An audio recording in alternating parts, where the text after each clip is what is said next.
महाराष्ट्र के वरिष्ठ कांग्रेस नेता विजय वडेट्टीवार ने राज्य की राजनीति से जुड़े कई अहम मुद्दों पर खुलकर अपनी प्रतिक्रिया दी है। उन्होंने नासिक में कांग्रेस मनसे गठबंधन, चिमूर एसडीओपी की कथित भ्रष्टाचार प्रकरण, ओबीसी आरक्षण, बीएमसी चुनाव और अजीत पवार समेत कई नेताओं पर तीखे आरोप लगाए। नासिक कांग्रेस मनसे गठबंधन पर वडेट्टीवार ने कहा कि नासिक में यदि कांग्रेस नेताओं ने मनसे के साथ गठबंधन किया है तो वह निर्णय स्थानीय स्तर तक सीमित है। पार्टी ने स्थानीय स्वराज संस्थाओं की चुनावी रणनीति तय करने का अधिकार स्थानीय नेताओं को दिया है। उन्होंने कहा, इससे कोई बड़ा विवाद खड़ा होने की संभावना नहीं है। तो निर्णय घेतला असेल तर त्या स्थानिक पातळीवर ती सगळी राजकीय परिस्थिती बघून घेतलेला निर्णय आहे।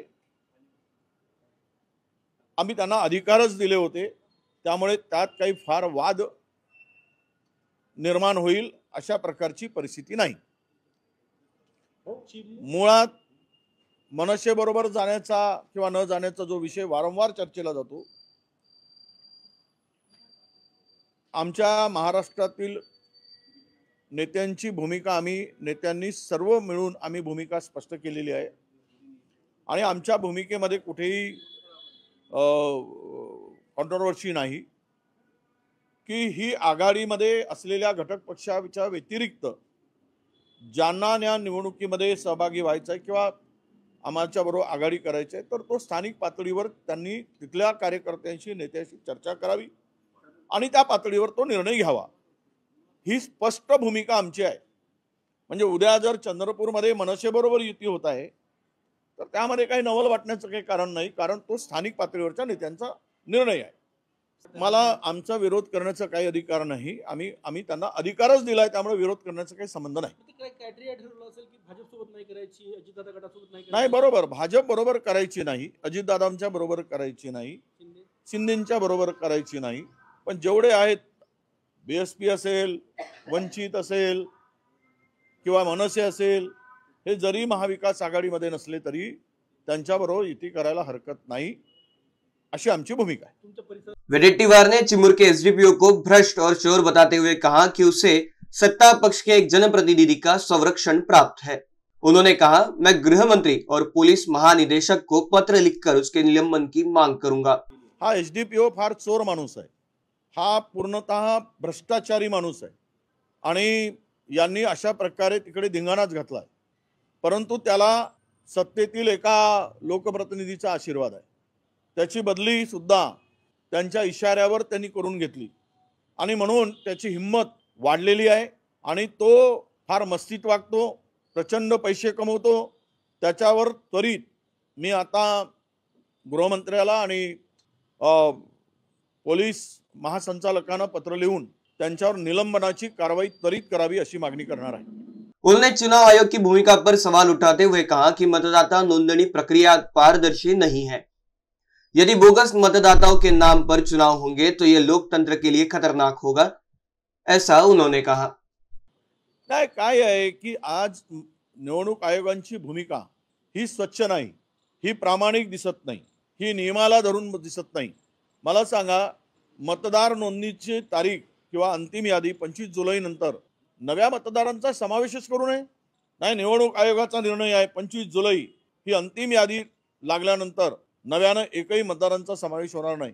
आता नव मतदार जे 18 वर्षाचे होतात, खरं तर ही प्रक्रिया आचारसंहिता किंवा निवडणूक कार्यक्रम डिक्लेअर होईपर्यंत सुरू असते। त्यातील डुप्लिकेट मतं काढायसाठी आम्ही सांगितलं, त्यातले तिबार मतं काढायसाठी आम्ही सांगितलं, याद्या स्वच्छ करायसाठी सांगितलं, ते काहीच केलं नाही आणि बोगस मतदार याद्यांच्या भरोशावर जर निवडणुका होत असतील तर या देशातील लोकशाही टिकेल का? म्हणून बच्चू कडूंनी जर असा आरोप केला असेल तर त्यामध्ये काही तथ्य असेल। बच्चू कडू पुराव्याशिवाय आरोप करत नाहीत, त्यामुळे त्यांच्याकडे नक्की पुरावे आहेत आणि हे गड्डीचं काही राजकारण जे आहे, गड्ड्या घेतात किंवा नोटा घेतात, यामध्ये तथ्य असू शकतं। वडेट्टीवार ने आरोप लगाया कि मंत्री रहते हुए प्रताप सरनाईक ने सरकारी जमीन सस्ते दामों पर अपने ट्रस्ट के नाम ली है, जिसकी बाजार कीमत करीब 50 करोड़ रुपए है। उन्होंने सवाल उठाया कि क्या मंत्री अपने पद का फायदा उठाकर जमीन सस्ते में ले सकते हैं। अजित पवार प्रकरण पर उन्होंने कहा कि यदि अधिकारियों ने गड़बड़ी की है तो उन्हें सार्वजनिक रूप से सजा दी जाए।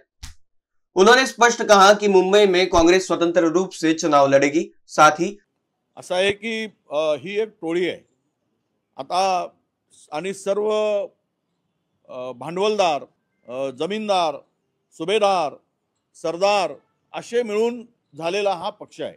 त्यामुळे यामध्ये चढाओढ होत असते. एकामेकाच्या सीमारेषेमध्ये एकमेक घुसत असतात आणि तिथून त्यांचे मतभेद हे तयार होत असतात आणि एकमेकाचा घात ते करत असतात. हे आता लपून राहिलेलं नाही. अधिकाऱ्यांनी केला असेल तर कुठले चौक आणि कुठल्या ठिकाणी फाशी द्यायचा हे सुद्धा अजितदादांनी सांगून टाकलं पाहिजे. मग त्यांना आम्ही दोर तयार करून देतो, म्हणजे फास अडकला नाही पाहिजे म्हणून.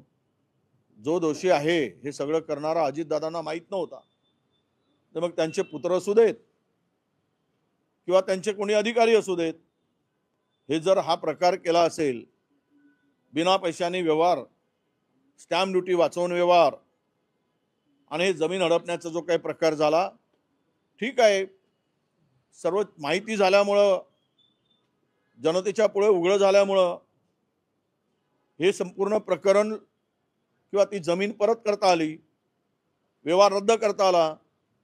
जर ओरडच झाली नसती तर गुपचूपमध्ये 1800 कोटीचा माल गिळंकृत केला असताना.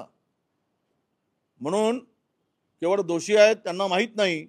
अजितदादांना आमची विनंती आहे की किमान जे दोषी आहेत अशांना जमीन हडपणाऱ्यांना जरा कायद्यामध्ये सरकार तुमचं आहे तरतूद करा आणि यांना फाशीवर चढवण्यासाठी चौक प्रत्येक शहरामध्ये तयार करा आणि त्यांना लटकवा, म्हणजे पुन्हा दुसऱ्यांदा असे प्रकार होणार नाहीत.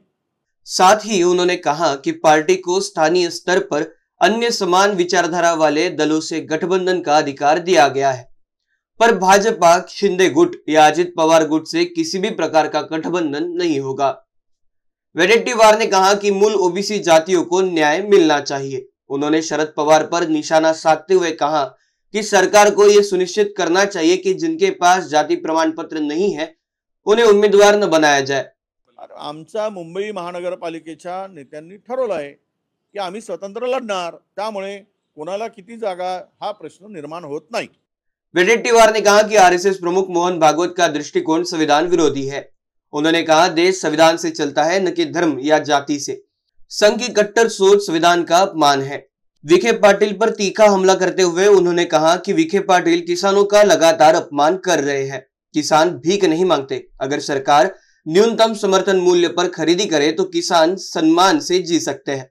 अमोल मिटकरी के बयान पर प्रतिक्रिया देते हुए वेडेट्टीवार ने व्यंग करते हुए कहा कि अमोल मिटकरी के बयान के बाद फडणवीस 3 दिन से सो नहीं पाए होंगे, उन्हें 2 गोलियां खानी पड़ी होगी।